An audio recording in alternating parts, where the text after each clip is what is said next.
Good morning. Happy Mother's Day. I wanted to honor, just take a moment for, if you're a mother, if you'd like to stand. If you're a mother, I invite you to stand. And for the rest of us to recognize you and honor you.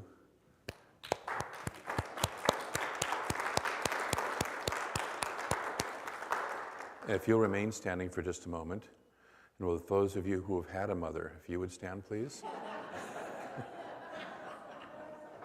And recognize and honor your mother for just a moment. Thank you. That's how much influence mothers have on us, isn't it? Is they touch all of us throughout all our lives. There's this wonderful reading. We're working with the Joyous Living Journal throughout the month. And today's official title for the talk is Wired for Love, and it comes from a reading that's actually scheduled for tomorrow, but they got it as close to Mother's Day as they could, since this is not year-specific. So it begins with a quote from an Arab proverb. You may have heard this before. God can't be everywhere, so he made mothers. And it goes on, Mom is the name for God in the mouths of children. Yet there are no words that express the power and courage for describing her love. Mothers take care of what they can and somehow have learned to trust a higher power to work and guide their children where they can't. Maternal love somehow is a catalyst to believe one can do something beyond what has ever been done before, because every child who comes into this world is a new expression of God with infinite possibilities, and moms are entrusted to be the first visionary of what's possible for our lives. Isn't that sweet?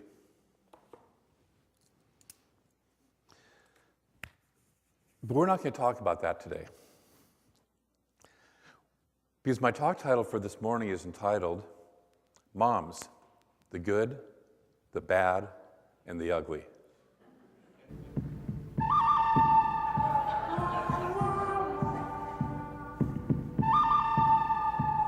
Thank you. Because for some of us, Mother's Day, this has been my experience, is a few days ago you would, if you were being a dutiful son or daughter, getting ready to send the Mother's Day card, you'd be sitting in front of the Mother's Day card rack. And for some of you, you sit there and you're reading this thing that says, Mom is so sweet and so wonderful, and you sit there and go, I can't send this card without doing terrible damage to my soul and my psyche. Where are the cards that said, Mom, I survived you another year, happy Mother's Day? There's a wonderful poem that was written by a poet. This is on the other side of, and it's up here somewhere, but there it is. We should take mothers in high seas and drown them there. They are as poisonous as lead in the air. So I want to talk about moms, because we all have one, and some of them have been great and some of them have not been, yes? And so I've divided them up into three categories, good, bad, the ugly. The really truth is there's a great, there's a good, there's a bad, and the ugly. And I thought we would talk a little bit about that. And we've all met or seen great moms. They're the ones that Norman Rockwell paints pictures of. They're the ones that have 2, 3, 4, 5 kids of their own, and they're always happy and loving, and they're in their element, and all the neighborhood kids are in their house also, because that's where the love is, and you're surrounded by it, and you know that, right? How many of you have either known or seen, or maybe a few of you have been that mom? You've kind of, yeah. And then there are the moms who are what I call good moms. It's not quite as natural, it's not quite as easy. They make some mistakes, but at the end of the day, at the end of the childhood, when you grow up, you're still friends. You like each other. You might know that there's a couple of areas that you don't talk about, but you still respect and like each other, and you can say mom and not feel nauseous. You can send nice Mother's Day cards and it doesn't tear at your soul. And then there's other mothers. And I say this, by the way, without any judgment. My daughter was in town, as some of you know, a couple months ago. She was here at my candidating talk. And we were having dinner afterwards with a couple people from the congregation. And she goes, Dad, you've always been a wonderful person, but you were a terrible father. And I someday she'll discover that if I was really a terrible father, she wouldn't have dared say that to me, because you don't say that to terrible fathers without tremendous consequences. But there were times in her life where I really wasn't there for her, and for her younger sister even more so. And so I say this without judgment, because not all of us have been great parents, not all of us have learned how to be great parents. And so there are moms who, for whatever reason, really never wanted to be moms, but they became moms anyways. And they didn't do what it was they really needed to do. And then there are the ugly ones. And the ugly ones I'm not going to talk a whole lot about, but they're the ones who are so addicted to things like drugs or alcohol or sex or gambling or whatever that they absolutely have no function of being there for the child. And some of you have unfortunately witnessed, and statistically speaking, a few of you have had moms like that. So we'll take a breath here. So somewhere your mom fell into one of those categories, and most moms kind of bounced a little bit between those categories at various times, yes? So we're going to talk about that. Because we tend to put mothers on a pedestal, especially today, right? Oh, mom was so wonderful and so sweet. And sometimes, yes, she was, and sometimes, nah, not so much. Breathing again. So we want to talk about the not so much, because a lot of us carry wounding and pain from that experience. And I would love to support you in releasing some of the wounding and the pain from that. Because mom is, as the poem said, such an influence. We carry her with us, and she is the guide wherever we go. And what is it we're being guided to, and what is it we're carrying with us? So are we good with that? Are we okay with taking a look at this? Does this relate to people? Great. Okay. Just want to make sure we're on the same page. If you've all had fabulous mothers, then I don't need to talk about this. We'll do the other talk. So we look at mothers. The role of a mother really is to provide us with love and guidance in our life. When we boil it all down, that's the role of a mother. It's to provide us with the experience of love. Mother is the first and the core experience of God's love on earth that we experience. And if we don't get that from mom, then it sets up this whole chain of we don't trust love, we don't trust the infinite, we have a whole different experience. If we don't get guidance, there's some moms who love you, tremendously, but they provide you no guidance of how to live in the world. Love, love, love, but no kind of boundaries or structures. And then we grow up not knowing how to be in the world. And we're constantly bouncing into things or falling over and doing stuff that we don't know the right way to relate. Keep breathing as we're talking about this, especially if this is your mom that I'm describing. So when that happens, we lose this ability to trust. We lose our direction. We lose our ability to experience healthy love. And it's a very core, because it's the mother, it's a very core and primal place where we exist from and where we relate to the world from. And so it's a very core and primal and challenging place for us to heal from. And we find as we go into our adult lives, we keep getting the same relationships that don't work out, the same jobs that don't work out, the same experiences in life that feel off and awkward, and oftentimes it's because we haven't healed from the mother. When I came away from my experience with my mother, and both my mother and my father basically really didn't like each other very much at all, and they made it very clear. And so by the time I was 20 years old, I said, that is not how to be. And I would say the gift from them was I started to go out and learn how to love, how to be in a relationship, how to be in the world. I had to learn it. I knew that was not the way to do it. Okay? And it was a gift.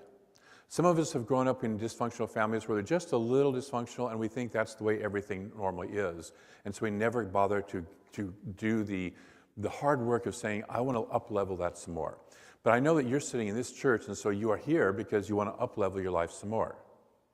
That's why you're here, yes? Yes. So we're going to look at that process, and we're going to start to deal with it. So we talked about the 4 kinds of mothers. And with a healthy mother, the child grows up with a base of love and a self-respect. And with a mother who can't provide that basic for them, then they grow up desperately seeking love, they don't trust, and they have no guidance and structure. And we've seen that in kids who have been put in foster care because of really dysfunctional parents, and they keep trying over and over and over again. It's like going back to the same table that doesn't have enough food, trying to get fed over and over and over again. And so, breathing still. As a friend of mine says, after you're 25, you're responsible for your own life. Up until then, you can blame your parents. After 25, you're responsible for your own life. And we get dealt the hand that we get. And we're responsible for creating the life that we want from that. And so what we need to start to do is look at and say, just where am I? Did I come from a place that really taught me trust? Did I come from a place that really taught me love? Do I really have a sense of being grounded in this universe? Or do I have issues with that? And you know who you are, and you know what you are, and you know how it is. And if you have issues with that, then it's time to start reclaiming your own child, your own inner parent. It's important to reclaim your own wholeness. And I hate to say this, but you can't skip this work. If that's you that I'm talking about, you can't skip the work. And so there's some traps to avoid in this process. One of the first traps we oftentimes like to tell ourselves is, well, it doesn't affect me. That was a long time ago. It doesn't affect me. I'm above that. I've grown out of it. I'm past it. It was a long time ago. The truth is, it's still living within you. As the poem says, our mom is still living within us. A second trap that we should avoid is that wonderful little, what I call spiritual bypass. They were doing the best they could. People will often walk up to you if you talk about your parents and just pat you on the back sort of and say, but they were doing the best they could. Adolf Hitler was doing the best he could too, as was Osama bin Laden. And the truth is, yes, they were doing the best they could, and if you do enough deep inner work, you'll come to the point where you will recognize that, but it's from a very different place. And sometimes we have to admit, yes, they were doing the best they could, and at the same time, it wasn't enough. It wasn't adequate. Breathe. We doing okay? Just checking in. This is a tough subject for Mom's Day. The third trap to avoid is it's too messy, it's too scary, it's too painful to go back there. Anybody relate? We think that if we go back there, we're going to get stuck back there and trapped back there forever. And so we never want to even bother to set foot in that mess again.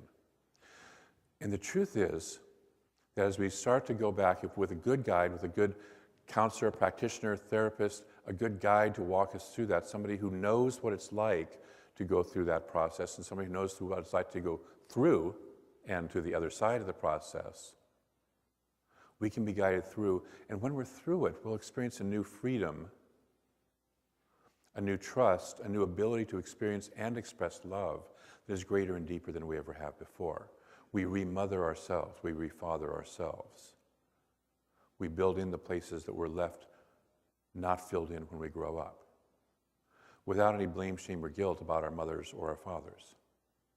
We start to build in the places that we need to. And so it's important to do the work. Eventually, we'll start to do that work. The ways to heal, first of all, are to get help. This is one of those you can't do it by yourself because you're operating in blind spots. And the true definition of a blind spot is you can't see it. You can't see where you're stuck. And so the encouragement is to get help. I mean, that's why we have counselors and practitioners and ministers here. That's why we have therapists. That's why we do some of the workshops that we do and the classes that we do. Get help. And when you don't trust the universe and when you have that non-trust that oftentimes we grow up with, it's the hardest thing to do is to reach out and ask for help or to trust that the help will be there. Because your experience oftentimes has been mom wasn't there or dad wasn't there. And so it's, am I willing to have a different experience of the universe? And if so, I'm willing to reach out and get help. And so we get help from people who can walk us through that. We find somebody who can connect with us in loving and respectful ways, and we find ways that we can start to begin to connect with others in loving and respectful ways. Secondly, feel it and heal it. There's an old therapy saying, if you can't feel it, you can't heal it. And so oftentimes we don't like to talk about this. Right? Yes? Take a breath. We don't like to talk about this because it hurts. And everybody's off going, oh, Mom is so wonderful, It's like Christmas time, oh, Christmas is the happiest time of the year. And for some people, you sit there and go, it's the loneliest time of the year. It's one of those days that triggers off a whole lot of things if you've had some damage around Mother. And so feel it. Acknowledge it. No, it wasn't what I really needed it to be. It's not about blaming Mom. It's not about making Mom wrong. It's just noticing what was and what wasn't. As Ernest Holmes tells us, we don't deny that a fact exists. We deny that it has to continue to exist. And that's the consciousness we come from. But we have to know that the fact exists. If we want to change something, we have to know what it is right now to change. If I want to drive to Los Angeles, I better know that I'm in Redding and not Chicago. Because if I follow the same directions from Chicago to get to Los Angeles that I did from, and tried to apply that to Redding, I'd end up out there in the ocean somewhere. Drive a lot east or west, for a long time.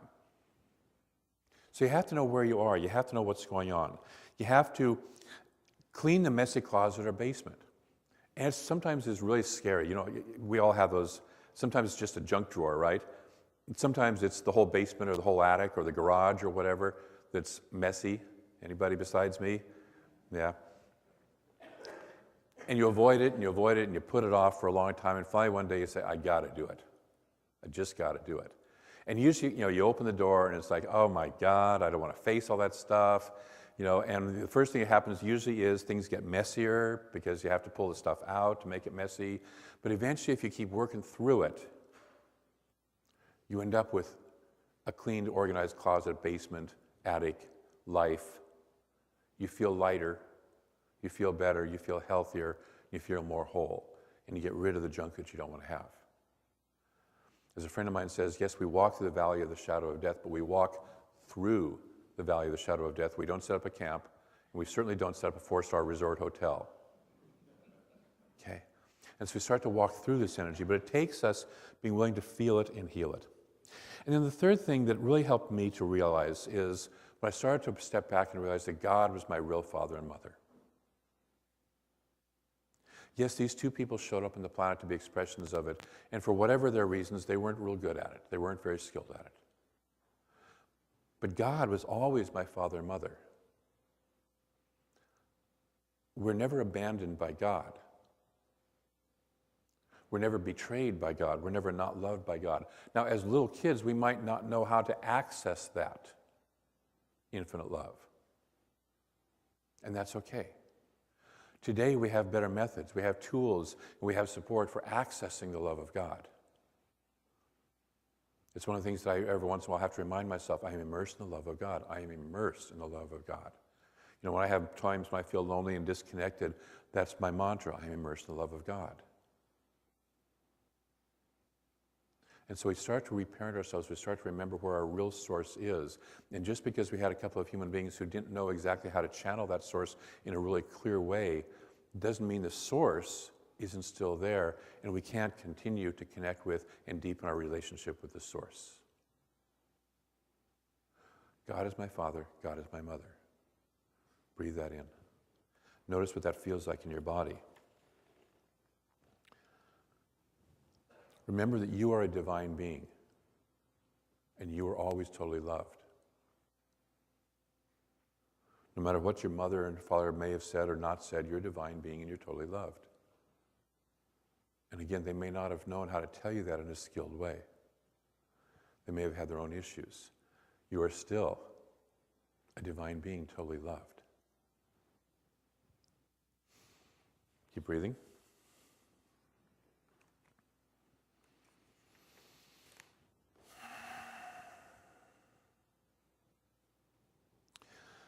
The other thing I'll say is that sometimes we keep trying to get the love from people who can't give us the love. I watched this with a friend of mine's husband, and his father figure was his uncle. And the uncle was in the hospital pretty much near end of life, and the nephew, my friend's husband, was in there trying to help him, support him in that process. And the uncle kept continuously verbally abusing the guy. Just being nasty and cutting to where, the wife basically was dragging him out of the hotel room or the hospital room. I used to, in my first marriage, get letters from my mother, and I would my memory was I tended to read them in the kitchen usually, and I'd be sitting there in the kitchen, and I'd kind of freeze. And my wife would watch me freeze, and she'd walk over, and she had a pretty good mom, so she kind of knew what that was like. So she'd walk over and pull the letters out of my hand, sort of take a look at the letters, see what was being said, and tear them up, and goes, "You don't need this blankety blank in your life," and tear them up and throw them away, and kind of help me to break through the barrier. There came a point in my life where I started to ask myself the question, if this person was not my biological mother, father, sister, brother, whoever it is for you, if this person was not biologically connected with me, are they the kind of person that I would have in my life? And for some of us, we would say, absolutely not. Absolutely not. And so it's getting over the illusion that just because you're biologically connected, you have to continue to try to have a decent relationship with somebody who can't have a decent relationship with you. And it's okay to say, I need some distance. I'm not going to re-engage with you anymore. Take a breath. Because for some of us, that's hard. For some of us, we've grown up in a culture that says you're not supposed to do that. You're supposed to fill in the blank. Honor your mother. And sometimes the best way you can honor your mother is to get some separation and some distance between you and your mother, you and your father, and leave it there. So I want to give you permission if you need that, or encourage you that if that's you, it's okay to take a step back. It's okay to say, if this person isn't functioning in a healthy way in my life, now that I'm over 25 years old, I get to choose my friends. Ernest Holmes says we get to choose who we hang out with. Every spiritual teacher says, choose what you let through your gates of your mind. And just because you were born and they gave you biological birth, if they're sitting there giving you poison and poison and poison into your mind, get away. Rattlesnakes are beautiful, wonderful, God-inspired beings. I'm not going to go hang out real close to one. Okay? Some people, they're great with them, but that's not my thing. After you work through the hurt and anger, and I want to emphasize that, after you work through the hurt and the anger, then you start to move into forgiveness. And again, a spiritual bypass is we try to forgive before we experience what we really feel. It's okay to write a few letters to your mother or your father, whoever it needs to be, that you never send to them, that you burn instead, to tell them exactly how you feel about them. It's okay to do that. It's okay to be hurt and angry with your parents. You can still honor them, but you also, even more so, have to honor the God within you. We good? Take a breath. Keep breathing. So you forgive them. You forgive their parents. Because usually your parents are lousy parents because they had lousy parents. They had lousy parents. And we're the point oftentimes where we finally say, look, this is not passing any farther past me. I'm not willing to continue to pass this on, or I'm willing to at least tear it down, take it down a bunch of notches. I may have been, quote, a lousy father for my daughter, but I was a heck of a lot better father than my father was to me, and he was a heck of a lot better father to me than his father was to him. Can we take it down a notch? Can we do something better? Can we improve what we do give forward? And so we forgive ourselves. We forgive our parents. We forgive their parents. We forgive back, and we recognize the work that we're doing blesses, as the natives say, 7 generations forward and 7 generations back at the same time. That's the work that we're doing here, to release that. The rewards for this, the payoff for this, there's good stuff for this, is we gain self-respect, we gain healthy boundaries, we gain a greater ability to trust and love and function healthily in this world.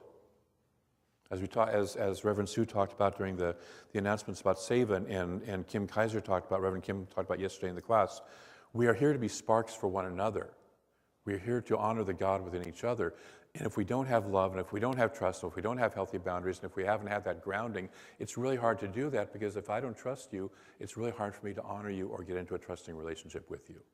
And it's really hard for me to see the God in you and let you see the God in me. And so that's the rewards of doing this work, is we start to be willing to be in a greater space that we have greater physical health. You'd be amazed how much your body and your health will improve if you deal with those old issues that are in your life. And finally, we'll have a deep sense of peace. So I want to invite you to take a moment and think about your mother on this wonderful day where we do honor mothers. And ask yourself, go within, ask yourself, is there anything I need to release about that? Where am I at in my relationship with my mother? Is there some forgiveness that I need to do about that? Is there some releasing? Is there some anger that I need to feel and acknowledge about that? What is it?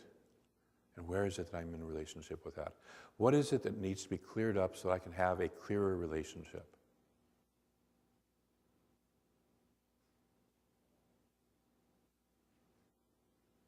And just notice that.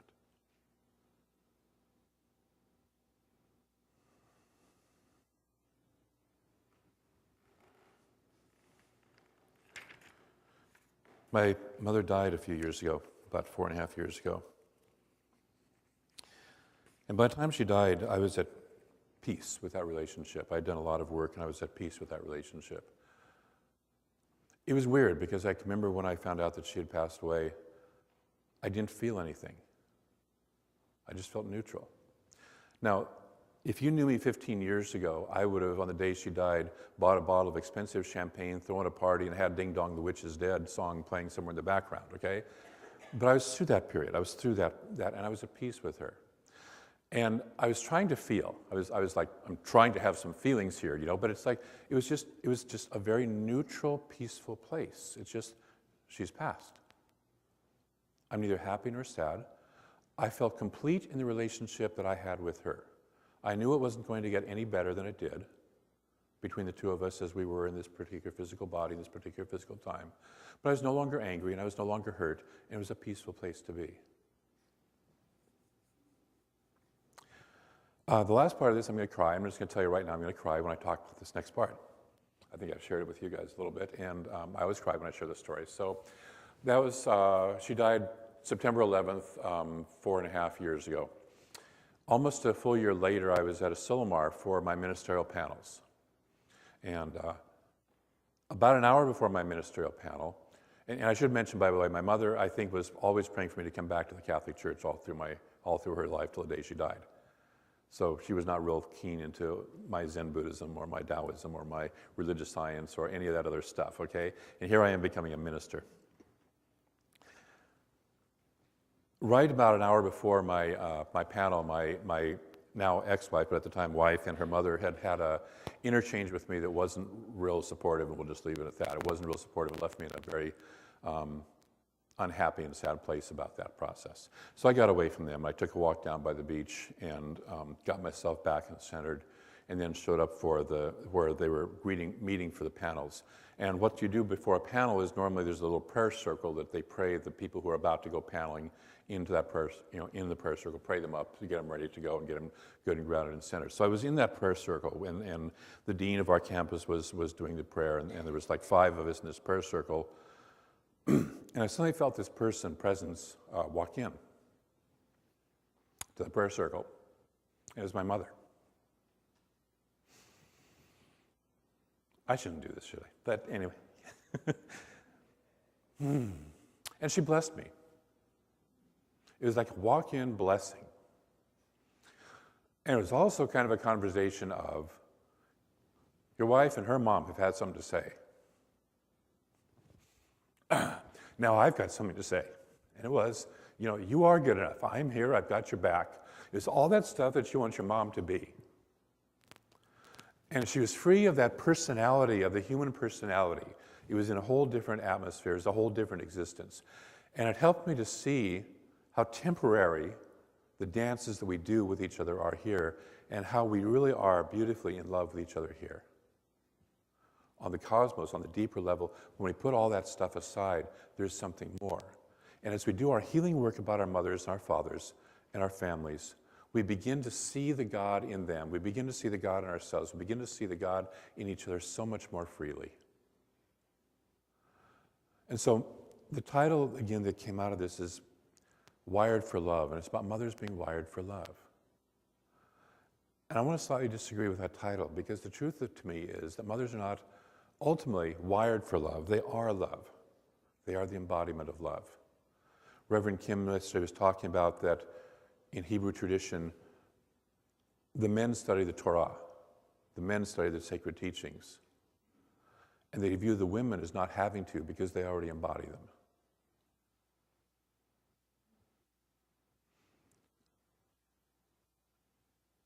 Some of our mothers didn't know that.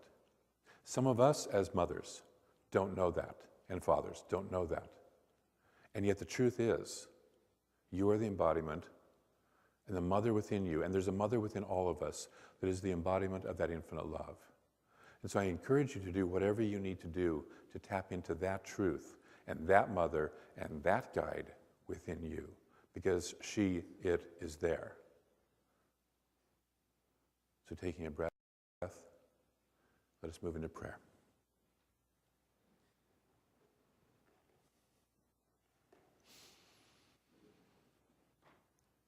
And so on this day that we honor the infinite mother, we recognize the divine feminine, the infinite one that is both masculine, feminine, and beyond. But today we particularly turn to the feminine aspect of God, that divine, infinite feminine. The love, that joy, that inner guidance that exists through all things. We recognize that we and our mothers are one of that, always have been, always will be. No matter how skilled or no matter how much we remember or forget, we still are one of that. That is the truth, the core truth of who we are. And so I speak my word today, that if we had mothers that were over there in that good to great column, but we celebrate them and honor them in the most beautiful ways possible. And if we had mothers that were over perhaps not quite so much into that category, we move past that energy. We find the ways to heal that. We get honest, and we heal that, and we reveal the truth of the mother within us, the divine mother within us, the divine mother that constantly surrounds us, the divine mother that is there saying, "You are my beloved child, and I'm here for you." And so that each of us can lean into the divine mother. Each of us can lean into that divine love. And know that that infinite has our back. And so I'm grateful for a mother's love. I'm grateful for the mother's love. I'm grateful for all the ways that expresses and all the good that comes out of that in our lives. And so we just simply rest in that. We allow it to be exactly as it is. We revel in that love, we trust that love, and we let it unfold in our lives. And together we say, and so it is. Thank you.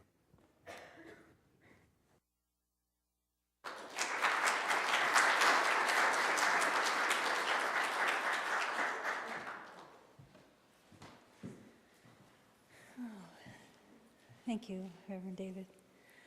So the ushers are preparing for the offertory, as well as each and every one of you preparing for that moment to give of your good, to support our center in so many ways. So we invite you in that holding of your gift as we share together in an affirmation of greater truth and greater knowing. So as you take your gift, your tithe, your pledge, and you hold it in your hand, we offer this blessing. And as I share these words, I invite you to repeat after me. The love of God blesses and multiplies all that I am, all that I have, all that I give, and all that I receive abundantly. Thank you, God.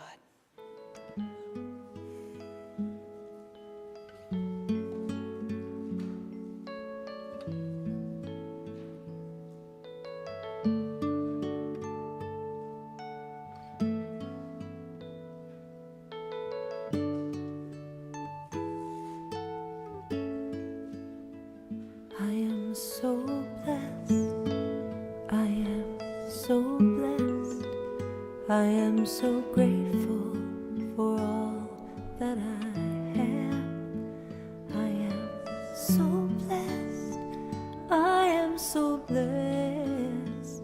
I am so grateful. I am so blessed. I am so blessed. I am so blessed. I am so grateful for all that I have. I am so blessed. I am so blessed. I am so grateful. I am so blessed. I am so blessed. I am so blessed. I am so grateful for all that I have. I am so blessed. I am so blessed. I am so grateful. I am so blessed. I am so blessed. I am so blessed. I am so grateful for all that I have. I am so blessed. I am so blessed. I am so grateful. I am so blessed. This is fun.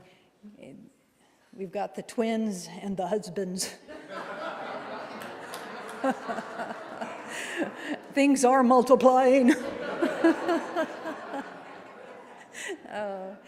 So with great joy, we offer these gifts of your heart to the heart of this center, recognizing that indeed they continue to multiply and give out into our community and to the world at large. So thank you, God, and so it is.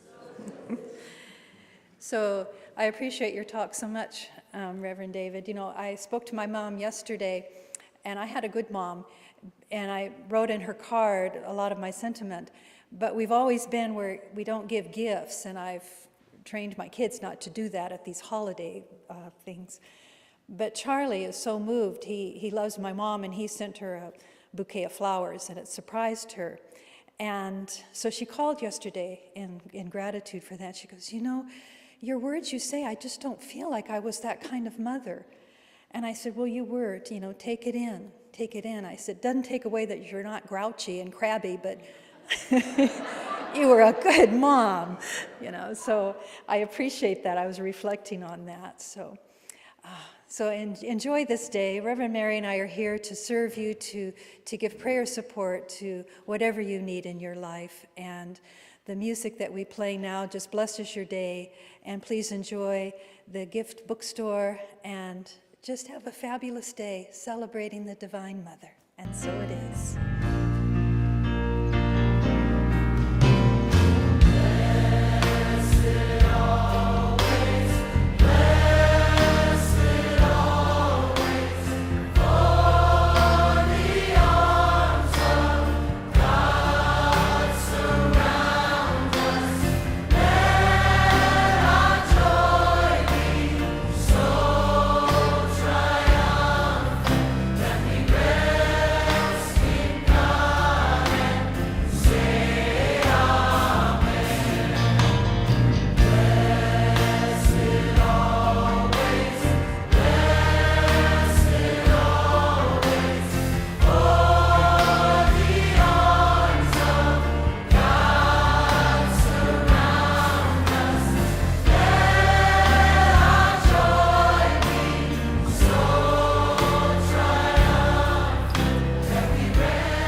So we separated them a little bit. That's kind of nice. A little bit more separated.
Check, check, check. Check, check. Check, check, check.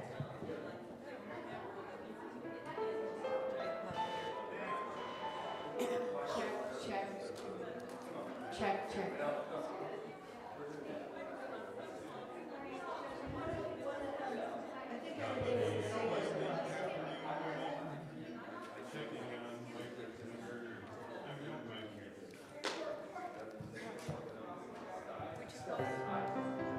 Check the level of the piano and less reverb, I think everything's the same.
look at me. We'll look at you. And then you can just do your thing at the end. Yeah, you can do it if we don't look at you, but Oh, well. Yeah, you we're guys pretty go used to ahead. ignoring you, actually. But if we have a count, You guys go ahead and hold that note out for me, please, because I have to find my instrument Okay. to end the song. well, yeah, but How we far do need, you we want us all to need hold? All the way to the agree. end? Maybe You four can counts. control Four Okay. counts. Good, okay. Proof we are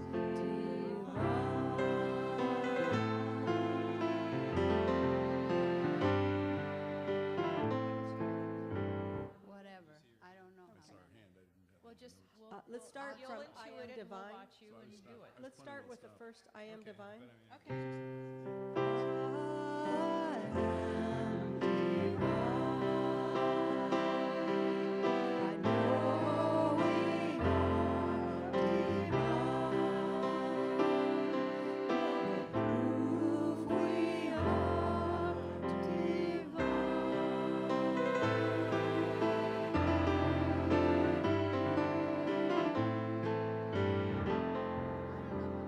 That's where I'm just gonna go with it. No, it's good. But they're watching me, so, That okay. sounds good. That's fine. That's good.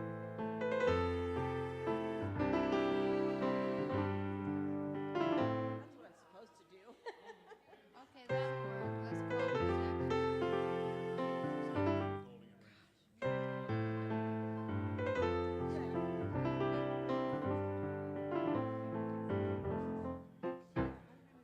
Let's call it next. Go within. Does anybody else want one of these? Yeah, you guys want one of Just have to these? remember to hold it down so that, Michael I made have notes. notes on. down here, Yeah, here, down here, here. here. Don't do this. This is She wrong. wants to do like this. It Nobody is? knows who I am. Did you keep, I wanna did you actually keep over reverb out here. here? Did you keep reverb for me out here? It's the same as what it was yesterday, Yeah, okay. last night? Nothing was changed? Awesome. have to Thank get you. closer to this thing. It doesn't work. I'm window dressing. I see.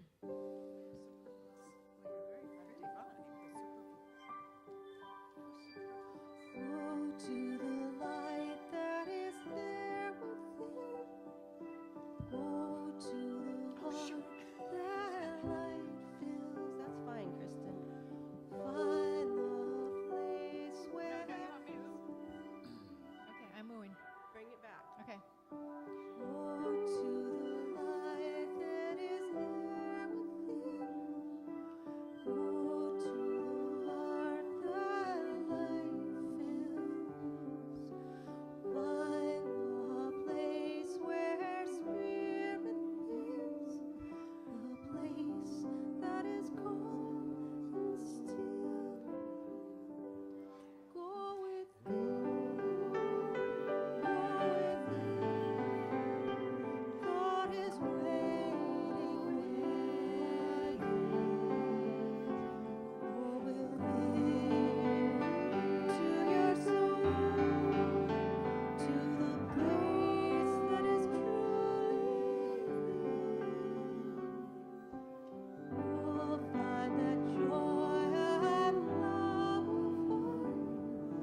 So did we do all three, the truly peaceful and perfect, or did I miss something? And I was just indicating we're going down right now. Tone it down. Round. Oh, that's okay. Round. Trying to let you know what I was Where? and on this. All over the place.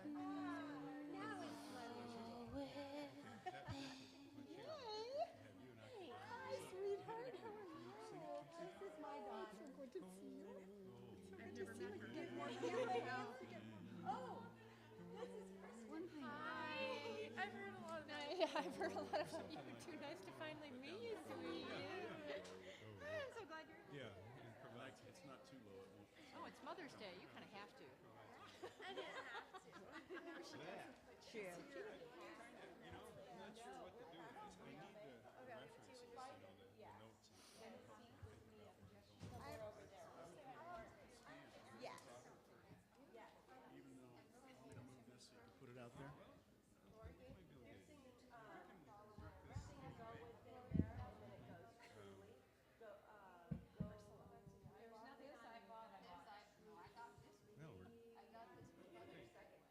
higher.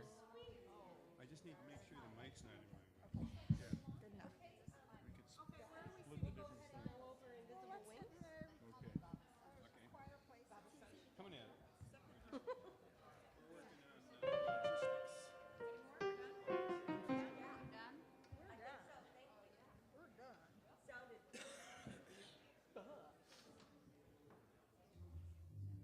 I don't have a guitar. Yeah, I got a guitar. Oh, gosh. Don't tell me that.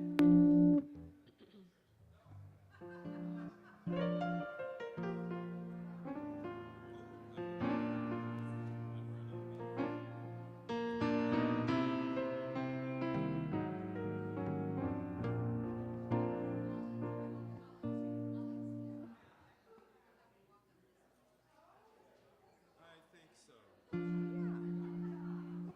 It'd be nice if you could do it the other way, but we're kind of here. How are your jumping skills? So, I've been doing it a little slow, Yeah. I want it just a tiny, tiny bit, nothing, tiny, tiny bit faster. We follow. You've got to follow you. You lead, we follow. There's so much to sleep with this one. The other one's okay, but.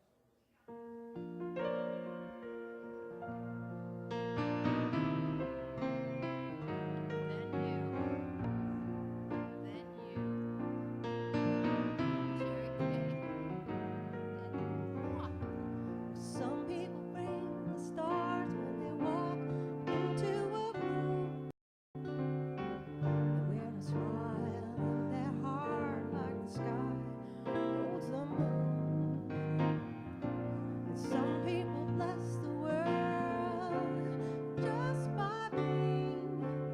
Invite you into stillness, change your whole life just by breathing.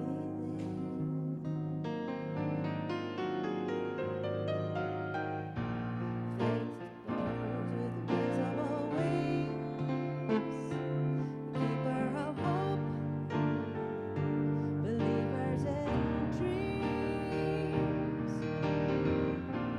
Thanks to those with invisible wings, the leaders of light, the promise of new possibilities.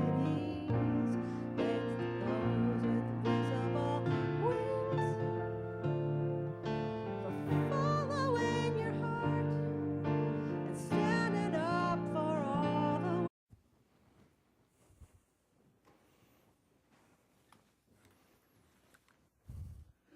I would say it's a good description of Mary and Sue, those with invisible wings. Are you crying? Okay. You know it's a good song when it gets Sue to cry. You know it's a great song when it gets Mary to cry. Thank you very much. It was beautiful. Good morning. Happy Mother's Day. I wanted to take a moment just to simply honor all the mothers in the congregation here. If you're a mother, would you please stand?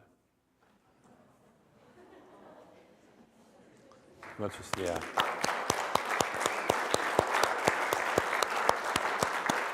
And if you'll stay standing for just a minute, get your exercise today.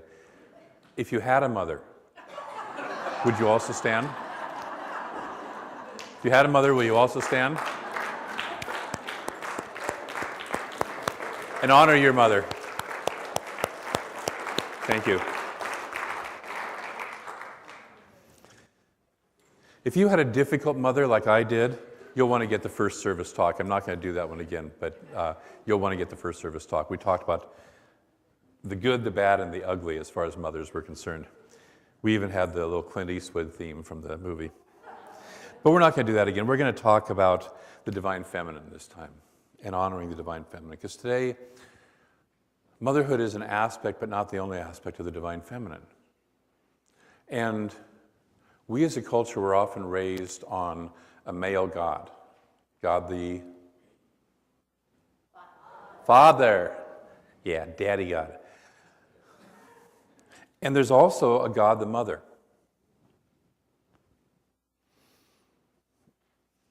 Sorry, I just had a song running through my head from a friend of mine it's called "It's Okay for God to Be a Girl." It's a really funny song. Someday we'll play that here. But we have tended as a culture to forget the divine feminine, to suppress the divine feminine. And what's wonderful is these days is that's shifting. That is shifting. But for thousands of years prior to God the Father, there was God the Mother as the primary honoring on this planet by so many ancient and native cultures, primitive cultures that honored the mother. Yesterday we were in a workshop with Reverend Kim Kaiser from Santa Rosa. He was talking about Judaism and particularly mysticism in Judaism. And there's a couple of wonderful quotes. One of them is that Shekinah is the name for God's presence in the world of form, and it is a feminine word. Shekinah is God in form. And one of the things we talked about was that the world in form is feminine. That the divine feminine gives birth to this world. When we look at the teaching symbol for religious science, you know, the circle with the three layers to it. The top layer is always, in Ernest Holmes considered that the masculine principle, the seed or the idea. And in the middle layer is the feminine, or the subjective mind. That is where that divine idea takes form and is created. And an idea without being given the form is worthless, right? It's just a nice little floaty thing that nothing happens with. And then the third layer is where the form shows up. I like to think that in the real Trinity, there's not, instead of God, Father, Son, and Holy Spirit, either the Holy Spirit is feminine, or it's God the Father, God the Mother, and God the Holy Spirit. Because I haven't seen a Father and Son create something in form that doesn't really work that way, that I've seen. So there's the feminine aspect of that in here. It might be said that the Big Bang, the creation of the universe, was the idea itself was the masculine, and the formation of all the galaxies, all the stars, all the planets, all of us, was then the feminine response to that. So we are deeply, deeply, each of us, and I'm not talking about body, I'm not talking about the gender of who you are, but each of us is deeply feminine. In the Taoism, it says in the Tao talks about the quality of Daiji, which has been translated more as Tai Chi here, but it's the motion of the divine, and the oneness was split into two. Yin and yang energy. And the two are not opposite each other, they are complementary to each other. They work together to create a whole. Yin and yang work together to create the whole. In the Hindu philosophy, if you've ever noticed, all the gods and the divine things we worship there have counterparts. So there's Shakti and Shiva. You know, there's every female god has a male consort, every male god has a female consort. There's the recognition of a balance. There's a recognition of you need both aspects of everything in order to make it work. And so I want to invite us to start to look for that in our lives, is where are we in that? Genesis chapter 1, there's basically two creation stories right at the start of Genesis. They're different creation stories that come from different tribes and different times. And But the first one is what I call the mystical version. God said, let there be light, right? And there was light. And everything that God created in that process was a complementary. There's light and dark. There's earth and water. There's form and non-form. And the final thing that God creates is male and female. He created them. So both were created, and he calls it all, remember what he calls it all? Good. He calls it all good. He doesn't say this one's good and that one's not. He doesn't say the light's good and the dark is bad. The guy's good and the gal, not so much. He calls it all good. It's all named good. It's all good. We'll talk a little bit about the second creation story, because there's a wonderful metaphor that I've seen recently out of that story from the Gospel of Philip. But to talk about and to look at where are we with that goodness? Where are we with that balance in our lives? And again, it's not gender-based. All of us men have a divine feminine within us. All of the women have a divine masculine within them. And how do we express that, and how do we honor that, and do we honor that? And so today is the day, because we honor mothers, that I also want to talk about honoring the divine feminine. And so we take the time to honor that. Earth-based spirituality was always a feminine-based, mother-based spirituality. It, of course, got rather suppressed by the Christian religion, which tended to, unfortunately, after the Nicene Conference, about 400, got more into a masculine God. They kind of suppressed all the feminine that was there before. And it was there before, they just suppressed it. Some of the guys needed control. They got scared. Because when we talk about the feminine, we'll talk about something that's not real controllable.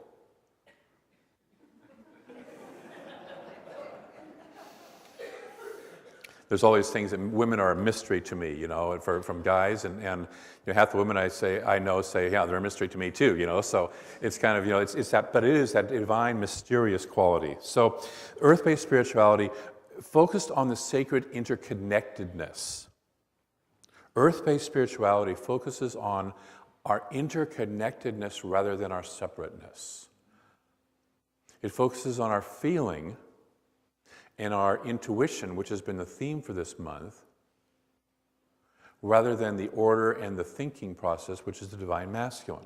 And they're not bad, either one, or good, but they have aspects. They start to get bad or good if we either suppress one or swing way over to the other. The disconnected masculine conquers, sees the world as a resource. How much money can I make out of it? How much can I get from it?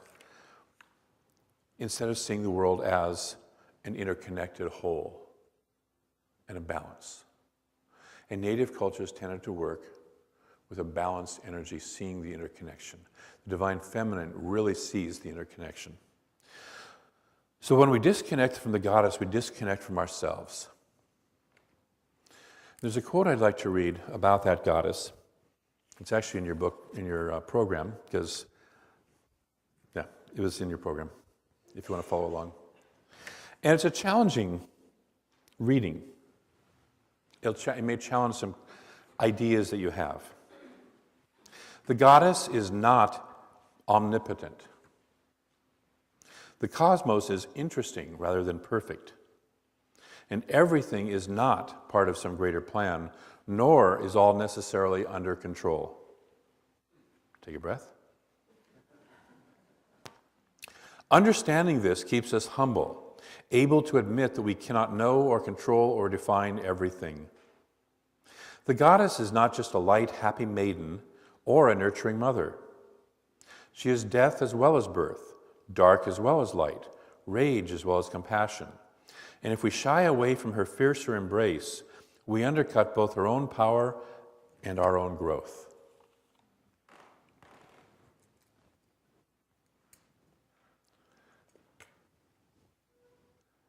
As religious scientists, we like to think that God is omnipotent and the world or the universe as perfect. And in one view, it is. But have you ever noticed that your idea of the perfect universe is not necessarily the perfect universe that you were living in? The best laid plan, tell God your plans to make God laugh.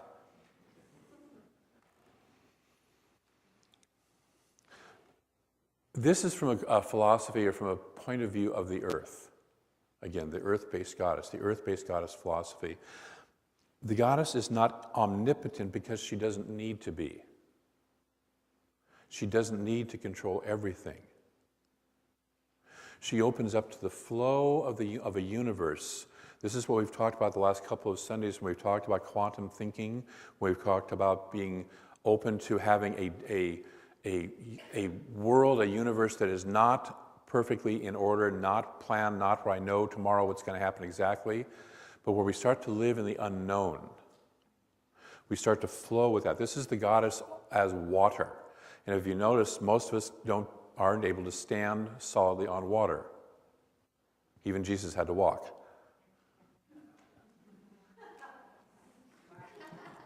Good, got it. We can't stand on water. Water is constantly changing. Water is constantly flowing. The universe is constantly changing, constantly flowing. That divine feminine energy is constantly flowing.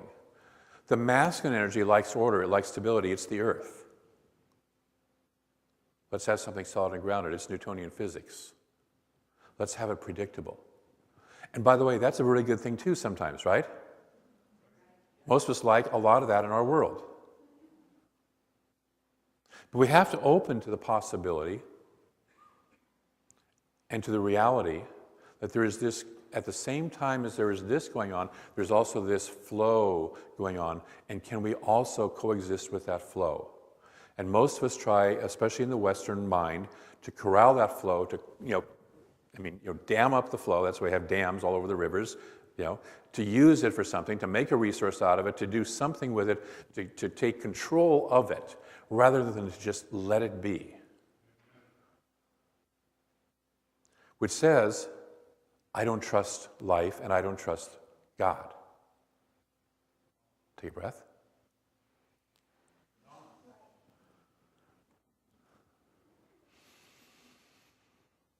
It's not necessary that it's under control. There is not a greater plan. Ernest Holmes says the only plan the universe has for us is freedom. Guess what? Freedom is not controllable. Freedom is not predictable. Freedom is our birthright. But there's no great plan where God says, okay, Damien, I expect you on tomorrow you will do this, and 3 years from now you'll be doing this, and 10 years from now you'll be doing this. There is no great plan that we're here to follow. Can I pick on you? I'm sorry. All right, we're good. And then I love the other part. Goddess is not just a light, happy maiden or a nurturing mother. How many of you are familiar with Kali from the Hindu tradition? You ever seen a picture of Kali? Swords in each hand, skulls, necklace of skulls around her, dead bodies, their heads cut off, laying around the ground. That's Kali. You ever seen a mother cub or a mother bear, and if you get between her cub, she turns into kind of a little Kali energy, and you better get the heck out of there right away? Mother has that. Divine Feminine has that. Are we willing to allow ourselves to feel that? To not just go for the happy, happy, joy, joy, light, light, love, love, but to allow that healthy rage, that healthy, the world, have you noticed, has storms. It has earthquakes. It has stuff that happens that's not just light breezes all the time. It has stuff that happens. It's that expression of the fullness of the power of the Divine Feminine. Take a breath. I remember years ago, Reverend Kathy Ann up in Seattle was doing a workshop for women, a retreat for women. And she said she became aware as she was having people share that the biggest word that most women were afraid of asking for, the quality, God quality they were afraid of dealing with, was power. Now, if you've ever met Kathy Ann, she's a very powerful woman. And she's very comfortable with that power. But a lot of women have been taught, keep it down. Don't be powerful. You're not powerful. Be in the background. Be the invisible wings. And there's a wonderful place for that. But there's also a wonderful place for standing in your power and allowing that Divine Feminine to come out. Both, and again, this is not just for women, this is for both genders, to allow that Divine Feminine to express in its full power. How are you with that? And just asking internally, how are you with that? She is death as well as birth, dark as well as light, rage as well as compassion. And if we shy away from any aspect of that, we undercut both our own power and our own growth.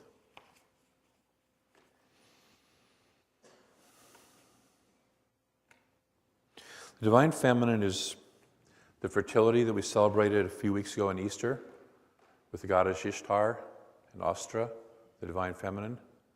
That was the fertility goddess. The Divine Feminine tends to be inner. In the Tao Te Ching, the Tao is really a philosophy that really honors the feminine aspect, the divine feminine aspect of the universe, because it loves the valleys, it loves the water, it loves the dark places, it loves that receptive inner process more so than the mountaintop experience and the go-get-em sort of experience. And the Tao arose, the philosophy of the Tao arose in China due to some other philosophies that were around that were very much of a go-get-em sort of, masculine, energy philosophies. It said, let's balance this out. Something like the Tao doesn't just arise by itself, it arises in relation to others. So Divine Feminine is inner. It's the receiving energy. If you're not in touch with your Divine Feminine, if you're not in line with the Divine Feminine, you don't receive. Anybody in this room have trouble receiving? Again, you don't have to stick your hand up, but just notice. Somebody gives you a compliment, oh no, not me. Somebody wants to give you something, oh no, not me. I don't want that. You don't have to. I can't ask for help. I can't ask for support. Can we receive? We were doing something, I think, with one of the other offices the other day where it's like we couldn't get something to go through, and I was joking with Reverend Mary, and I said, they can't receive. We were trying to send something to them, and it's like they can't receive. It's bouncing, and bouncing back. The Divine Feminine is the darkness. Not the darkness of evil or bad, but the darkness of creativity, the darkness of the earth, the darkness of the womb, the darkness of the night sky. And we need the darkness of the night sky to be able to see the beauty of the stars. If we're constantly living in sunlight, we never see that other whole aspect of the sky, the whole aspect of the universe. We need to be able to see that.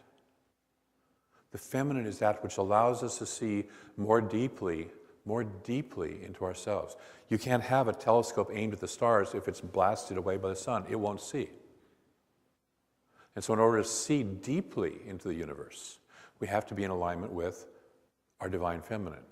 In order to see deeply into ourselves, we have to be in alignment with our Divine Feminine. It's the creativity. The Divine Feminine is the blank canvas before the painting starts. It's the song wants to come through and you don't quite have it yet. It's that potential energy. I had a friend in the last church I was at who was a fabric artist. She did a lot of wonderful quilts and stuff. And I was joking with her one time. I said, yeah, I bet you that when you're in the process of starting to put your quilts together, it's a mess. And she and her husband both broke up laughing. He said, yeah, and he's like, yeah, you should see the house when she gets started on a project. Fabric everywhere. That's the creativity. When I'm writing a talk, I have books scattered everywhere. My office is a little bit of the Divine Feminine, or maybe not even too divine, just the chaos. Partly because I'm not settled, but partly because that's how I operate. When I'm writing a talk, I got books everywhere where I've got 6 or 7 different websites open, pulling quotes off of them and doing some research and stuff like that. That's that creative energy. It's chaos. The Divine Feminine is chaos. And chaos, as we talked about, I think last week, is self-organizing. But when we talked about going into the wilderness of intuition, the Divine Feminine is the wilderness. It's the not ordered safe part. Chaos has its own order. It's just that we, from our perspective, don't recognize what the order is. And so we have to grow and expand in order to understand the order of the universe, the order that is beyond chaos. It is still working on its own laws. It is still working on its own ways. When first Copernicus theorized and later on Galileo showed by telescope that the Earth revolved around the sun rather than vice versa, as it was said taught in the Western culture for centuries prior to that. When he first said that, when they first said that, the Catholic Church, which liked order, very masculine, oriented, was traumatized because, of course, the world is all about God sitting up there watching us down here, and we are the center of the universe. And here comes along these people saying, not so much. And so, one was chased out of, Copernicus was chased out of Florence, which was the seat of intelligentsia in those days, ended up in Amsterdam. And Galileo was made under threat of being burned at the stake to write down and recant his testimony and say that, everything I just said is not true. And of course, the joke is that he got up from that, having just filled out all those papers, agreed to be under house arrest for the rest of his life and never publish again, was that as he got up and as he was walking past a friend of his, he looked at his friend and goes, and the earth still revolves around the sun. I can sign all the papers, and the earth still does what it does. We still live in a universe, in a world that has chaos as part of its nature. It also has order as part of its nature, and it has chaos. And the paradox and the dance is to live in them together. To live in them together. And do we have room one for the other? We don't want a life that is total chaos. We've met people like that, right? I mean, it is all chaos all that time. That's not really healthy. But we've also met people who it's all locked down all the time, and that's also not healthy. Do we do the dance where we let a little bit of chaos into our life, a little bit of creativity, a little bit of this divine feminine energy? Are we willing to do that? Are we willing to play in that?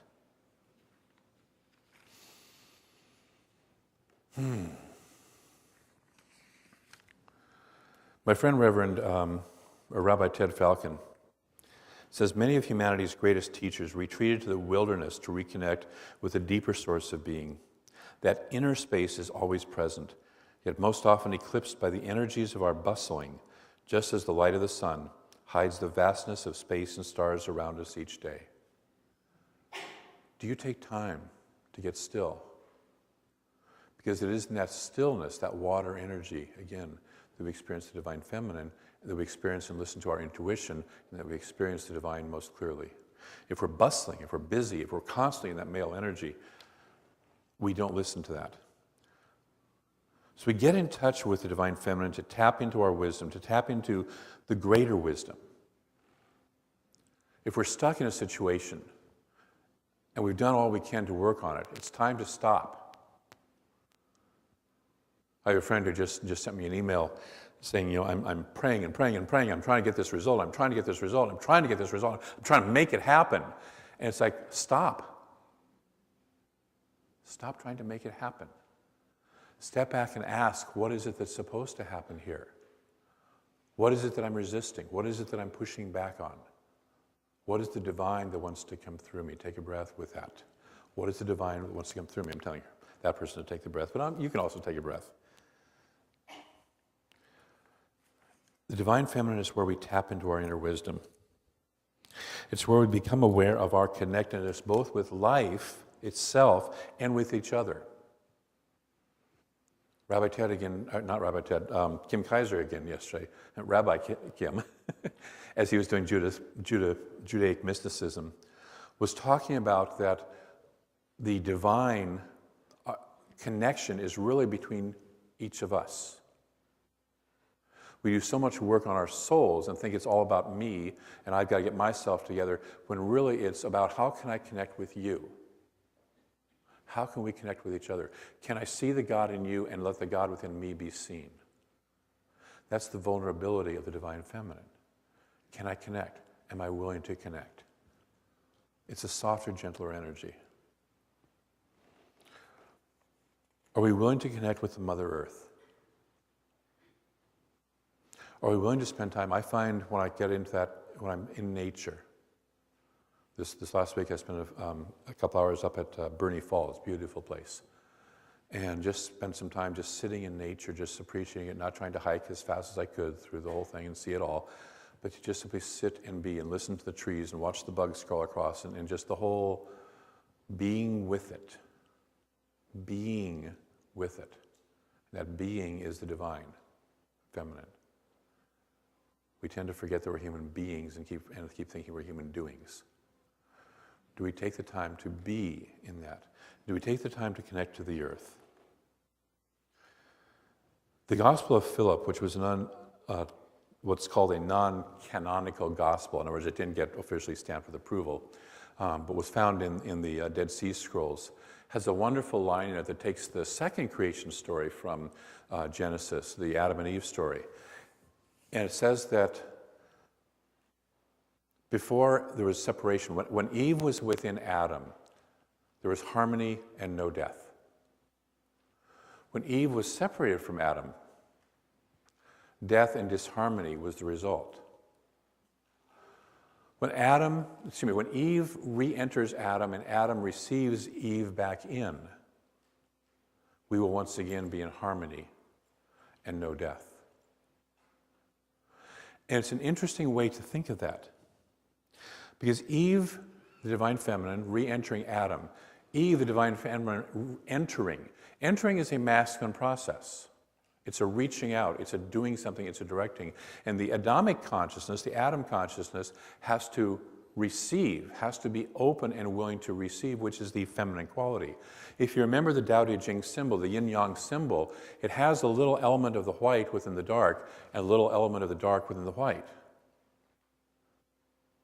Yes? And if you were to flip that on its side and look at it, what you would see is the current that runs underneath that connects. It's not just an isolated little part, it is connected underneath or behind the scenes, behind the visible, what we're looking at, to the other quality.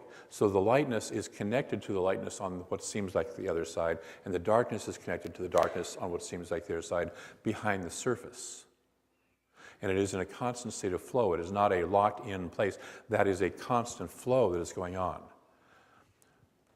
Do we have the willingness as the divine feminine to take the masculine part that we have to, the healthy masculine within us, and reach out? And do we, in the masculine part of us, have the willingness to soften and welcome in? And what the Gospel of Philip says is when we can cross that border, when we can put that back together, we will experience a harmony and a wholeness within. We will experience the divine within. We'll experience that unitive consciousness within.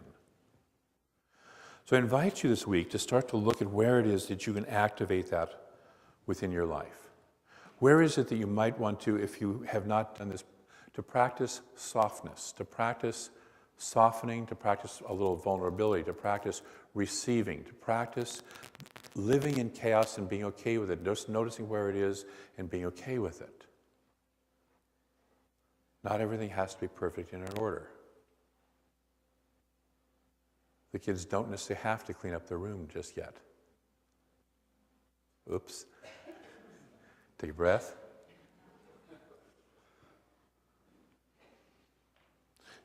Can you become aware of your feelings? Can you become aware of your creativity? What is it that wants to be birthed through me? And again, I'm not just talking to women in the room, I'm talking to the guys too. What is it that wants to be birthed through me? All of us want to mother things. Sometimes they're actual physical children, and sometimes they're other forms of children. What is it that wants to be birthed through me? Can we pay attention to that? Can we listen to that? Can we sit and take the time to do that? Can we take that time to listen? Can we take that time to listen into our wisdom? So my invitation this week is that you do that. Are you willing to say yes into listening to that? Are you still willing to say yes to your divine feminine?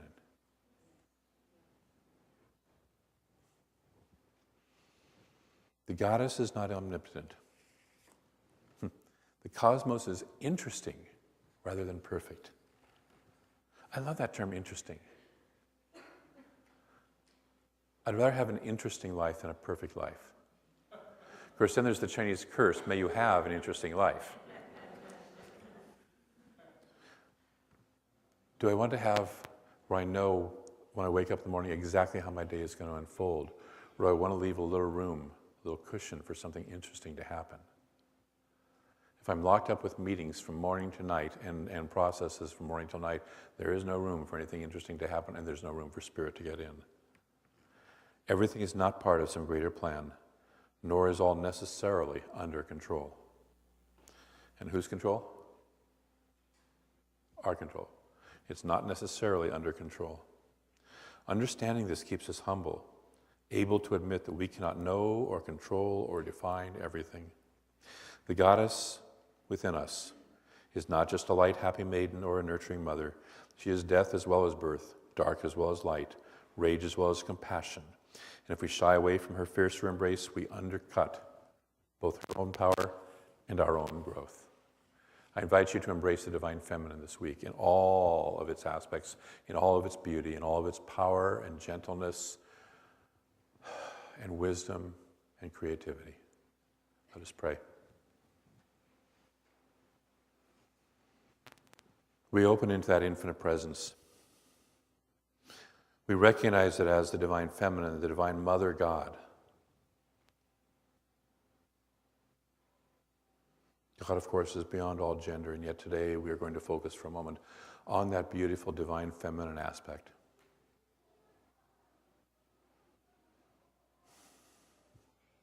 As we listen to the banter of the children that come out of that divine aspect, we simply recognize that that is the divine in form. We open to the gentleness, we open to the wisdom, we open to the love. We open to the power.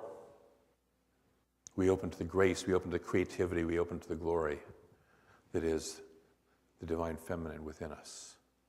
We recognize that because it is infinite, because it is all that there is, we are one of it already. Every one of us is already one of this.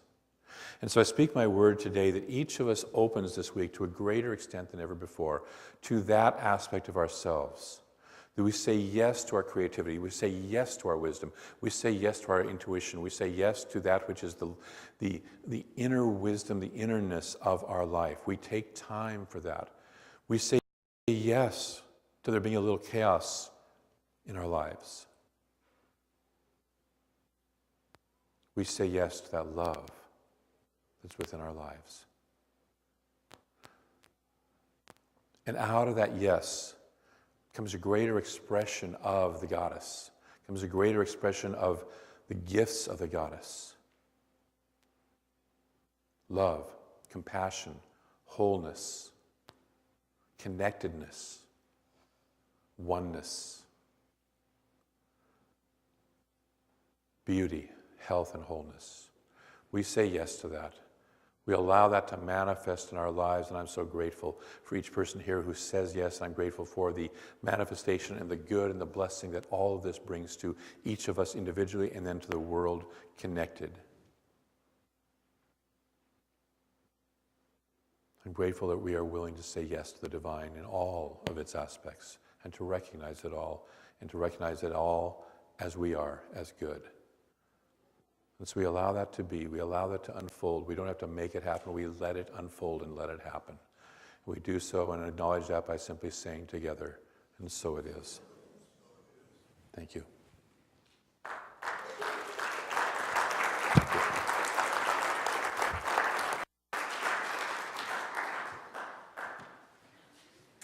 That was great, thank you. The ushers are preparing for the offertory as the children come in. Wonderful. Oh, I think they have Mother's Day gifts. They've been busy out there. Oh, how cute. Very sweet. So I'd like to invite you to take your offering in hand.